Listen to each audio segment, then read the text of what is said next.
maxkamadda gobolka Galgaduud ayaa dilkan ku fulisay Nuur Cabdi Maxamed, Shucayb Maxamed Faarax iyo Bile Cabdullaahi Xasan kuwaas oo ku eedeysna dilka Allaha u naxariistay Dr. Axmed Xasan Cusmaan iyo sidoo kale Macallin Liibaan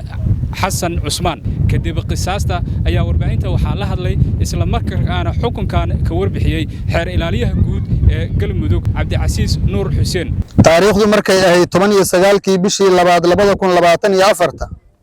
xafiiska xeer ilaaliyaha guud ee Galmudug ayaa horgeeyay maxkamadda gobolka Galgaduud gacan ku dhiglayaasha kala ah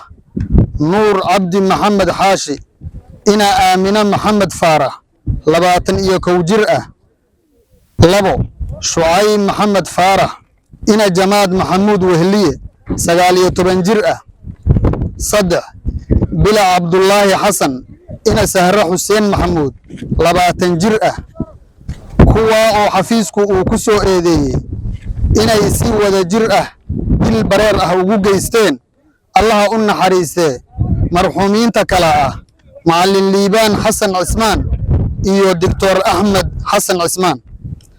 falkaas oo ka dhacay deegaanka Ilix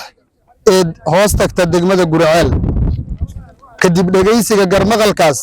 taariikhdu markay ahayd 24 bisha 2024 maxkamaddu waxa ay ku heshay eedii lagu soo eedeeyay waxa ayna ku xukuntay dil toogasho ah kadib dambiilayaashu waxa ay raafaan u qaateen maxkamadda raafaanka ee gobolka Galgaduud taariikhdu markay ahayd 15kii bisha 4 2024 maxkamadda raafaanka waxa ay ku xukuntay sidoo kale dil toogasho ah maanta oo ay taariikhdu tahay 6 bisha 6 2024 waxa lagu fuliyay dilkii qisaasta ahaa وبالله التوفيق maxkamadda gobolka Galgaduud ayaa horay xukunka dilka ah ugu riday saddexda nin ee hadda magacyadooda aynu soo sheegnay dilka toogashada ahna lagu la fogliyay magaalada Dhuusamareeb iyadoona xukunka racfaan ay horay uga qaateen balse sidoo kale maxkamadda racfaanka ay xukuntay kadibna sidoo kale ay ku raacday maxkamadda sare ee Galmudug Maxamed Cabdi Maxamed warbaahinta qaranka Dhuusamareeb